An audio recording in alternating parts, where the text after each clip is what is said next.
Hi guys, this is Yasser from I-SQL and welcome to today's tutorial. If this is your first time landing on this channel, please make sure to subscribe and click on the notification button so you can see all my future tutorials notifications once I post them.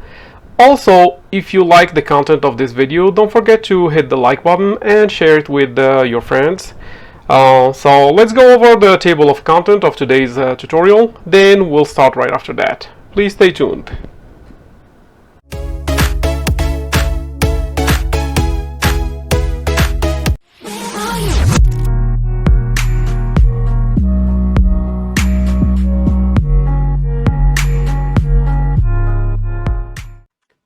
In this tutorial, we'll be covering tables, how to create them, how to insert data in those tables, how to modify the data within those tables, and how to delete this data. But before we do that, let's cover again data types. So the first thing that we will be covering is the varchar. I'm going to list it here just so everyone can read it. So pretty much the varchar data type, we use it actually for any column in which we will be inserting an alphanumeric value. So it's a variable length string. It can contain letters and numbers and special characters. The size parameter specifies the maximum column length in characters, can be from 0 to 65,535 characters. The next one we will be going over is integer. The integer data type is used actually for any value that it's in the form of a whole number. In the event, or for example, this number here, or this number here. As you can see, it's a whole number. It does not have any decimals. The next data type that we will be going over is the date data type, which is a date format. And that date format can be in multiple different formats. For example, the year, the month, or the date. Or we can put it in a way that the value that's entered, it will start with the month first, then the date as a second, and the year in this format. There are too many ways to enter a date format, and we will go over that as well to show you how you can show all those type of formats in the way that you want. The next one that we will go over here, it's going to be the time. The time is pretty much a time format that is entered as 2 digits for the hour, 2 digits for the minutes, and 2 digits for the seconds. Now there are also other time formats where you can add milliseconds as well, and so forth. The next one that we will be going over here will be money, or small money. This data type is usually used for any value that's entered in a form of a currency or money value. For example, $10.99 or $150.89. The next one that we will be going over is going to be the float data type. which is a number used for any value that has decimals. For example, we have 99.95%, or a value that will show anywhere or anywhere near to this, for example. And trust me, you will come across values that will show this way in one of your projects. The next thing that we will be showing here, it's going to be the primary key constraint. The primary key constraint uniquely identifies each record within a table. And the primary keys, they must contain a unique value and cannot contain a null values. Containing a unique value means that if, for example, we enter a value for an employee ID, for example, within a table. Let's say we entered the first employee called Mike. His employee ID is number 1. Then we enter the second record to the table for another employee. The name of that employee is, for example, Maria, and her employee ID, let's say by mistake you enter the same exact employee ID, number 1, that you entered for the previous employee. In that case, SQL will tell you that, hey, Mr. User or Miss User, you already entered the value or a record for an employee with that value, number 1. You cannot use that number again. You need to use something else that we don't have or does not exist in that table. That's pretty much what the primary key is used for. And it can also be used to join multiple tables on that value or that column that has the primary key. The next one, constraint that we will explain here, it will be the foreign key. And the foreign key is a key used to link also one table to more tables. And we will go over those joins within a different tutorial once we start covering joining tables. But right now, let's go over creating tables. The create table statement is used to create a new table within a database. Let's create a new table, and in this example, we will be creating a table within the database called training. And as you can see here, under the training table list, the only table that exists in there is sales table.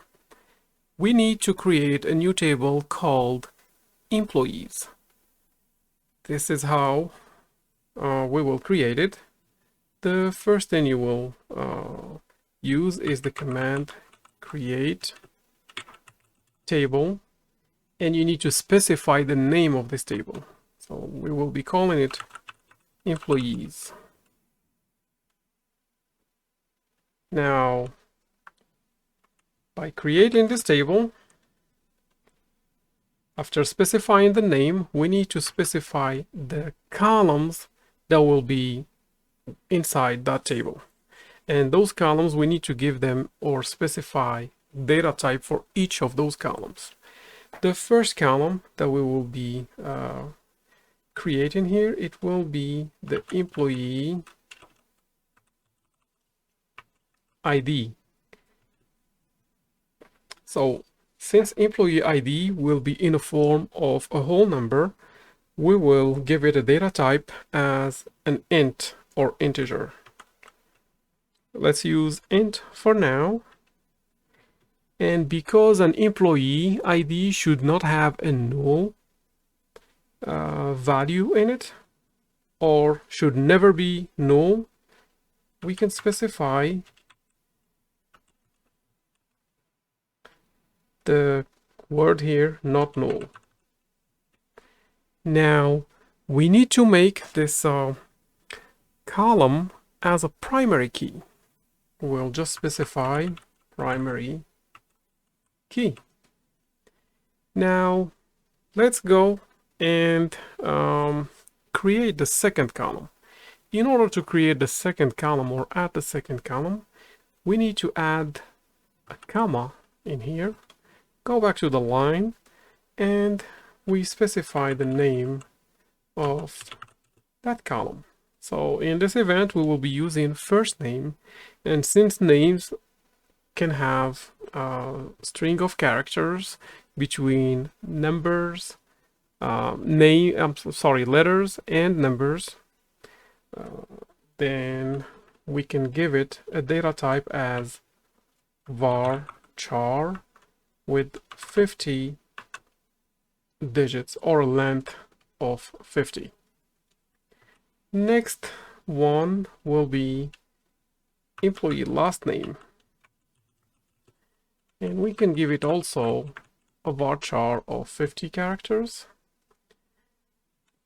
Then we can use date of birth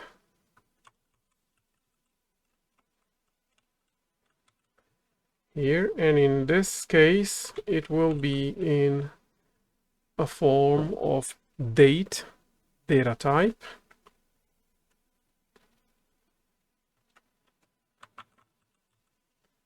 Then the next one will be the customer's yearly, or sorry, the employee salary, which is the yearly salary.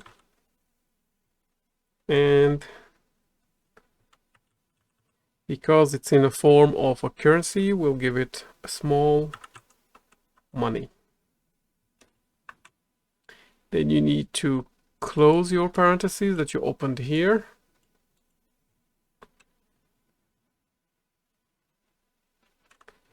And you can also commit your query by adding either a semicolon or the word go. And the reason we use the semicolon or go is literally to commit this this statement here, to tell SQL or to let SQL know that I need you to start the script from this position here, right before the word create, and end it right after the closing parentheses. Now, let's run our script and let's see if all those columns will be showing under the employees table. Again, the way we execute our query is by either clicking here on the word or the tool execute, or you can just click on the F5 button on your keyboard. Now, I just executed this command or this query, and in my result set screen here, it's actually giving me a message that the query was executed successfully, and it also give you like the completion time, which I don't need at this time. Now what I need to do is to verify within this database if my table was created, yes or no. The way we do that is you go on this table, this database training, you right click it and you click on refresh. Once you click on refresh, you go under tables and expand it again, and you will see that our table was created here. It's called employees, and by default, any table that you will create, it will have a schema called DBO automatically and by default, and you can change that in the setting of your SQL server to actually default it to whichever schema that you want. Now let's expand the employees table that we just created to validate that it does have actually all these columns that we created or that we added. Expand it, then expand columns, and you will see the first column is employee ID, and it has a primary key.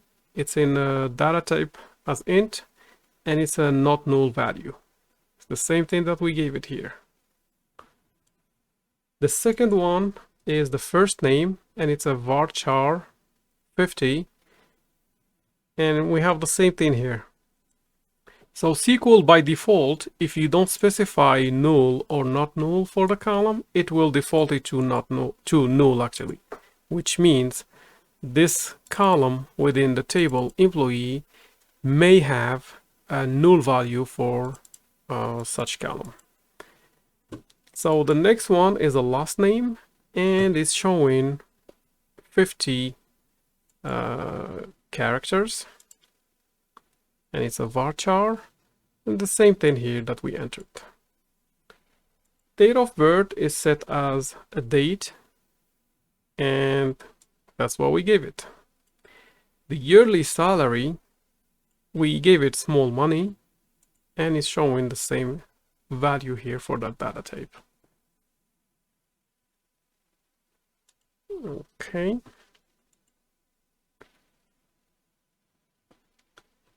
And this is how you create tables and how you specify which data type that will go for which column. Once you create a table, you need to insert data into that table. And in order to do that, there is a command called insert into. And the insert into select statement copies data from one table or from a temporary table and inserts it into another table. But before we insert data into the employees table, let's make sure that we don't have any data in this table.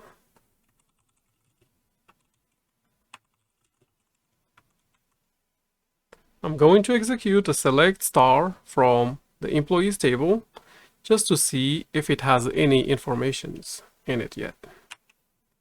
And as you can see, the table is empty. There is nothing in it, no record. Let's go over the way how we will insert data into this table. The first thing you will need to do is you need to specify the command insert into followed by your destination table, which means which table you want to insert data into. Then I will specify, I need to go by the same order here.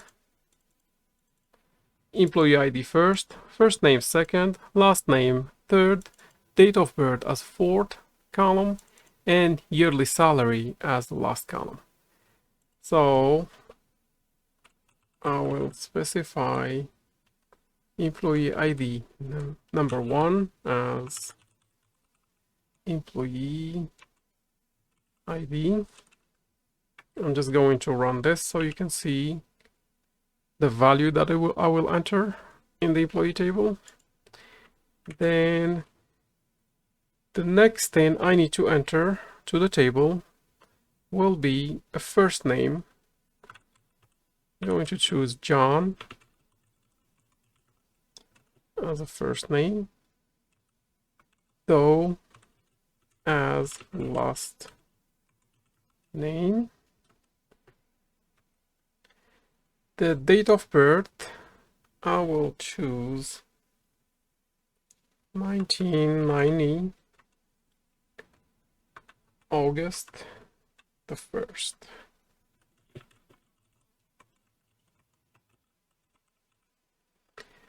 And remember, when you alias the value that you're going to be enter, make sure to alias it in a word that will be actually exactly as the column name.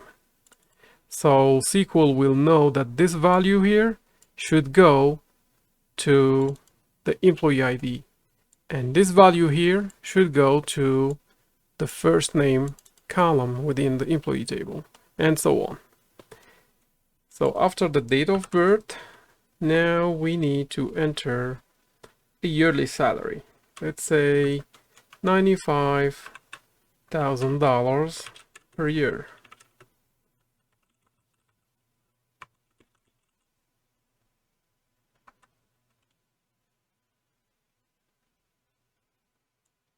Okay. So I can actually end my statement by either a semicolon or the word go, as I did previously here. So let's try it with the semicolon. I'm going to enter this value now into the table, and as you can see, it says one row affected. Now let's pull data from the employees table and see if the records were already entered to it or no. Now I'm going to execute my select star from the employees table, and as you can see, the table now has data, and that data is exactly what we specified in our insert statement here. Now we need to insert a second record for a second employee. And this time, let's say we want to insert a record for the employee Jessica Smith.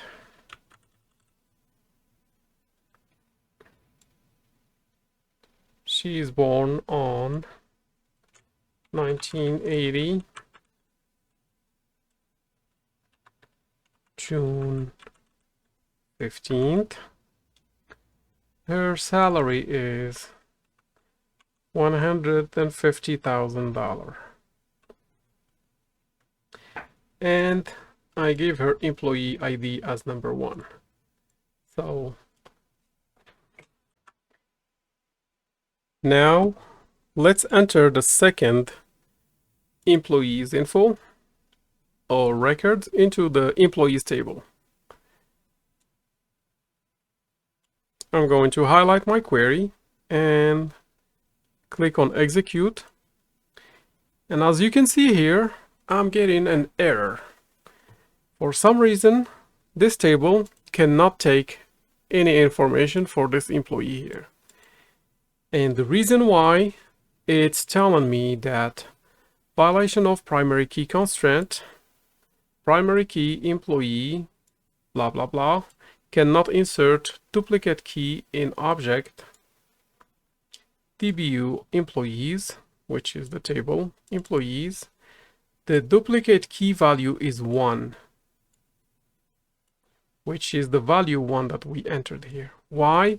Because we already have an existing employee, John Doe, with that employee ID, number 1.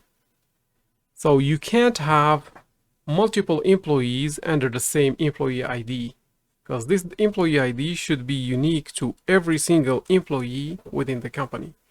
Now let's switch this to number 2 as the employee ID for Jessica Smith. Now let's enter that record to this table by running our query.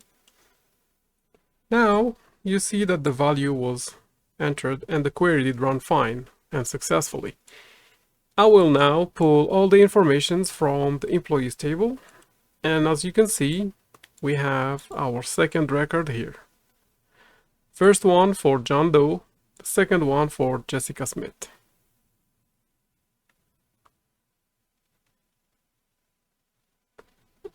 Okay, so actually I was supposed to put $150,000 for Jessica Smith, but by mistake I entered $15,000, which is okay. This mistake here that me as a user actually committed here, we will see how we can correct it. Now let's try to enter a third record to this table for a third employee. Let's call that employee, for example, Mark Johnson,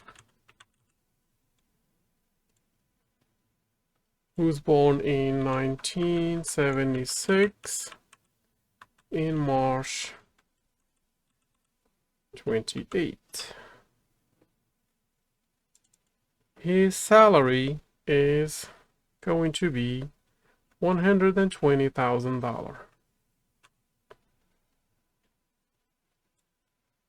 I'm going to highlight my query and hit the F5 to execute it.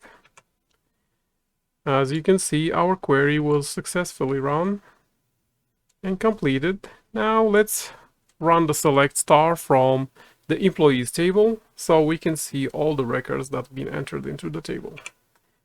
As you can see here, I have John Doe, Jessica Smith, and Mark Johnson entered in the table, just like the way we used in our query.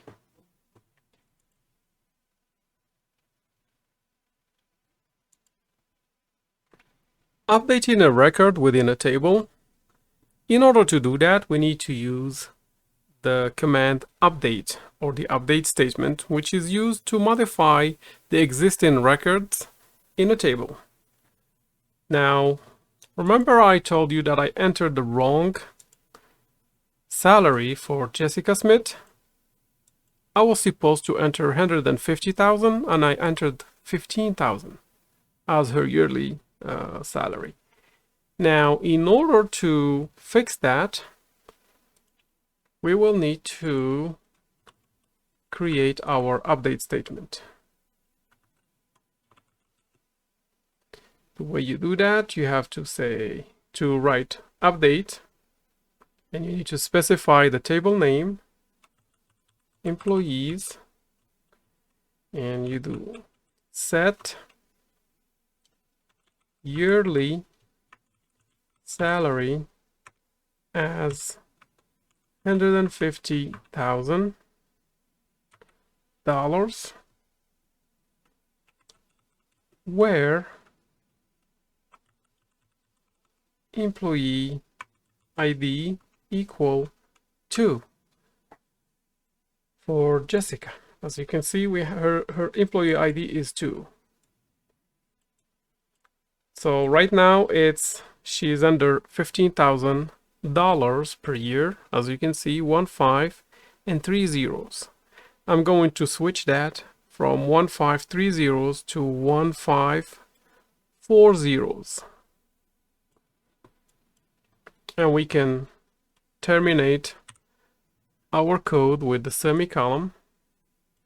I'm going to highlight my code because the reason why I highlight it is because I have another statement underneath of it that I don't want to run right now. So let's highlight my query, hit the F5 or execute, and as you can see, it says one row affected and our query did run successfully. Now let's run this query so we can return all the records from the employees table and verify if Jessica's salary was corrected from 15,000 to 150,000. And as you can see here, it did go from 15 plus 3 zeros to 15 plus 4 zeros. It is 1, 2, 3, 4 before the decimals, of course. And this is how you update records.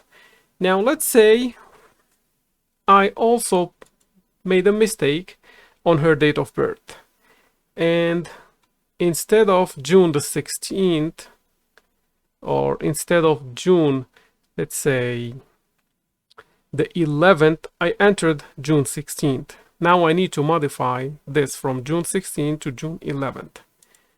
The way we do that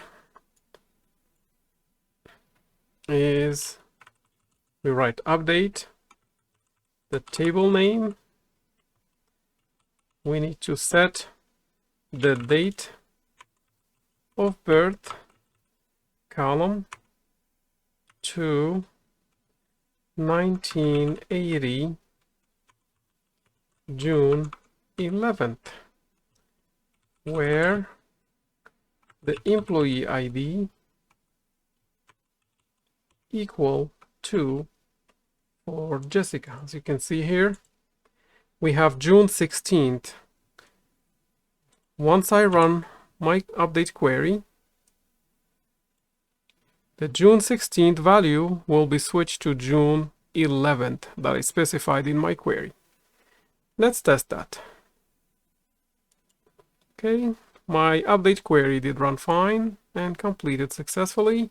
Now let's validate if the change happened to the record or no. And as you can see now, her date of birth is no longer June the 20th. I can't remember which date I had in there, but we switched it to June the 11th as we specified in the query. And this is how you update records within a table. Alter column. The alter column statement is used to add, delete, or modify a column in an existing table. Let's say, for example, we have the first name over here as highlighted on the left side of the screen. It's set to a varchar of 50 characters. And let's say we just got a new employee whose name or first name is actually exceeds the 50 digits. Let's say that employee's first name has like for example this long, and the total actually of those digits, let's pretend it's over 50. Once you try to enter that value to the table will actually, or the SQL will give you an error that will tell you that the value that you are entering is way more than 50 characters or digits. You need to enter a value within a maximum of 50 digits for the first name. So let's say we need to change this from 50 to 150. The way we do that is we need to use the alter command. So we have to alter our table, employees, then we have to alter our column, first name, and switch it from varchar 50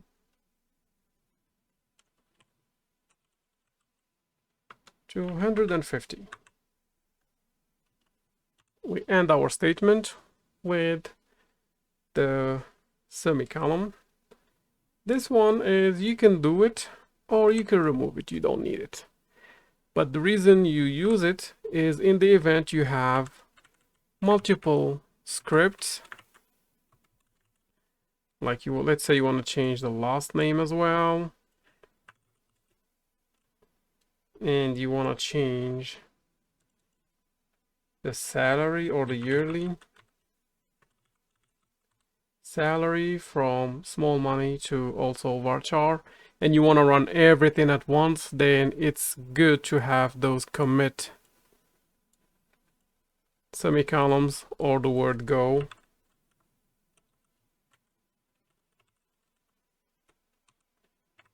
So when SQL run everything at once, it will run the first statement first, and once it reaches go, it will reset and run the second script.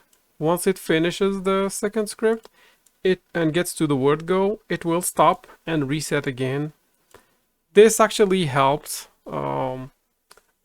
optimizing the memory of the SQL server, so you don't run everything at once and it will be too much of script for the server's memory. But in this case, we are only using one step or script to update this column from 50 varchar 50 characters or digits to varchar 150. Let's execute this command, and as you can see, the command completed successfully.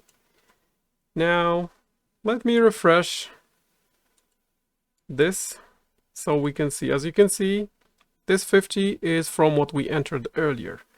Now after we run this script, we will refresh our column by right-clicking and click on the word refresh, and you can see here the first name changed from 50 digits to 150 as we specified here.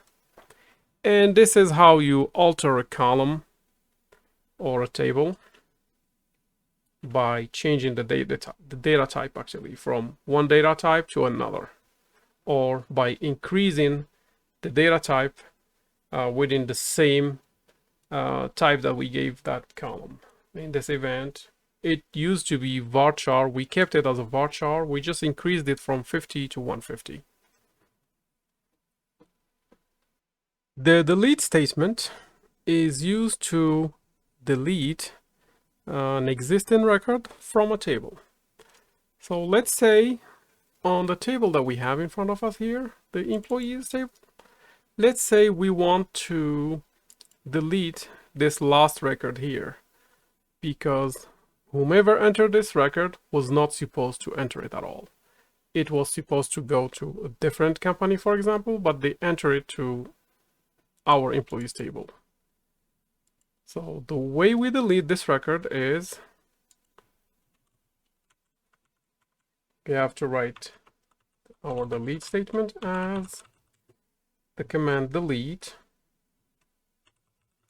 from our table employees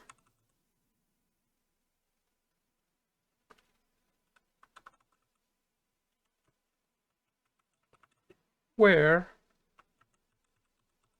the employee ID equal 3, which is the corresponding employee ID for Mark Johnson that we need to delete in this example. Now let's highlight our query and click execute. As you can see, the command was run successfully and it tells us that one row was affected, which means employee ID 3 was deleted. Now let's validate that that record was truly deleted from the table. We will run our select statement with the select star from the employees table, and star again, it represents every single column within the employee table, just as a reminder.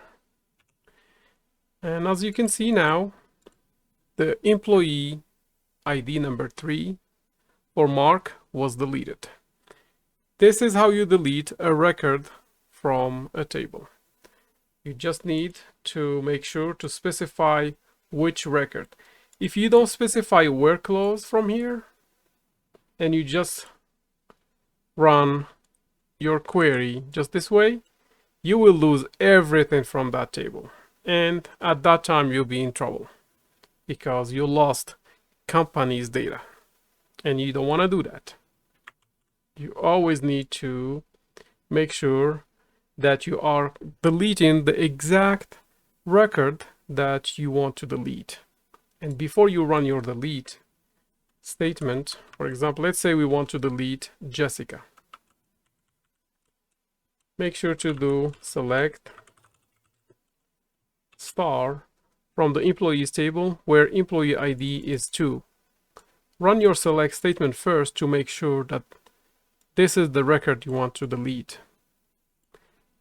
After you make sure that that's the record you want to delete, then you can remove the select star and switch it with the word delete. And you run your query and it will delete also Jessica from the table. Now, let's validate that we didn't delete anything because I did not run this query. Okay, so Jessica is still there. Good. This is how you delete a record just be super careful whenever you run that command. Always check what you are deleting before you hit the execute button here or F5 on your keyboard, because you may be losing some data that you don't want to lose or you don't want to delete, and it will be deleted by mistake. You don't want to do that. The delete statement is used to delete an existing record from a table. So let's say on the table that we have in front of us here, the employees table, let's say we want to delete this last record here because whomever entered this record was not supposed to enter it at all. It was supposed to go to a different company, for example, but they enter it to our employees table. So the way we delete this record is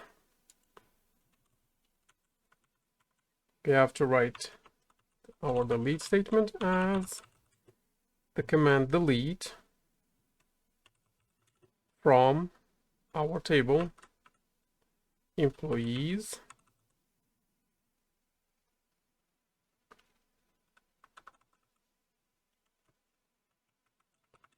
where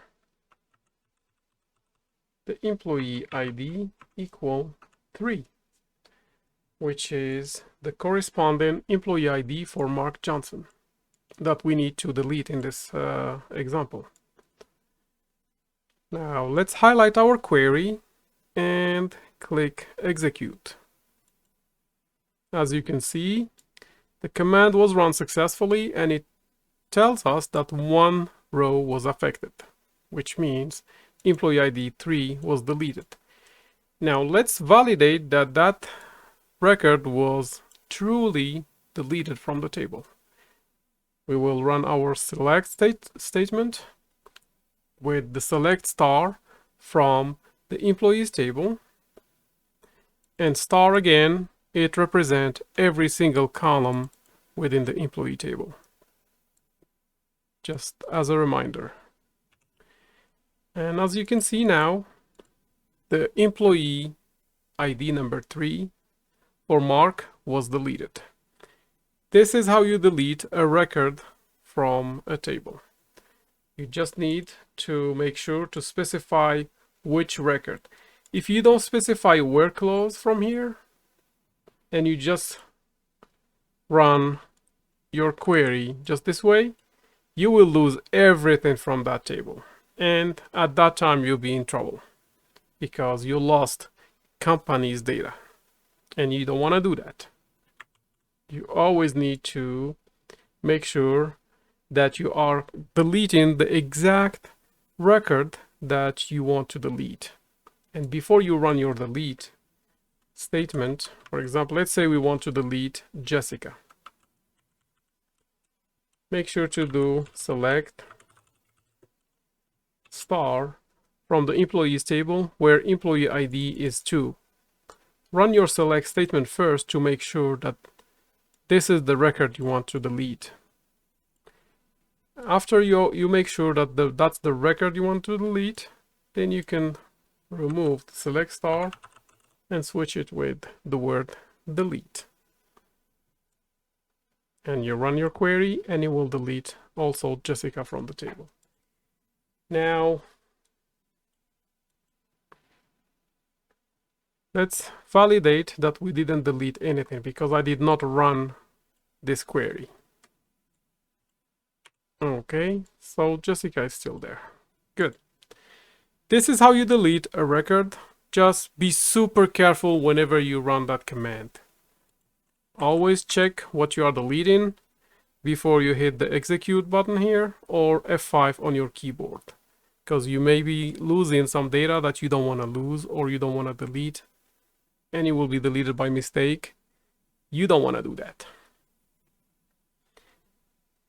The drop table statement is used to drop or delete an existing table completely from a database. Let's go over how to drop a table from a database. As you can see on the left side of the screen here, within the training database, I have two tables, employees table and the sales table. I need to drop the employees table in this case.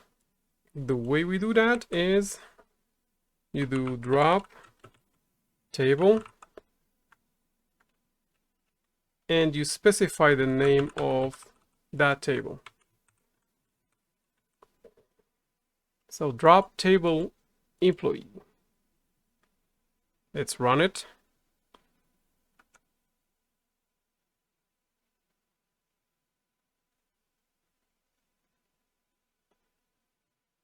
Okay.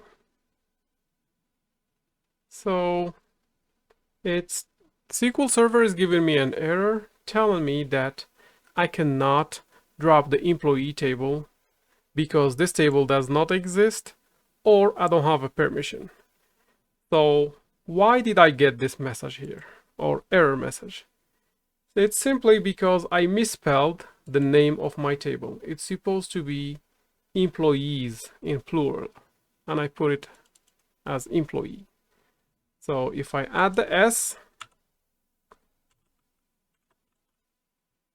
and execute my query again, you will see that my command was run successfully. Now, let's make sure that this table was deleted completely from my training database. I'm gonna go to the training database here, right click it, click on refresh, then expand the tables folder, and as you can see, the employees table is gone. It does not exist anymore. Why? Because we dropped it completely from the database using the drop table statement. And this is how you drop a table from a database. Again, when it comes to dropping tables, dropping columns from a table, deleting records from a table, anything that has anything to do with deleting or dropping anything, do not just type your query and execute it right away. Always check, double check, and triple check your statement before you run it, so you don't lose some data that you really need. Now, when you work in a company, usually that company does a backup on daily basis for their data, but if you drop a table today, you can literally open a ticket with your IT department so they can get you the backup for whatever you dropped. But the thing is, sometimes it will take a few days to get that data back. And let's say you really want to use that data today. Then you get stuck without any data. You can't do anything. So please check, double check, and triple check your statement before you execute them.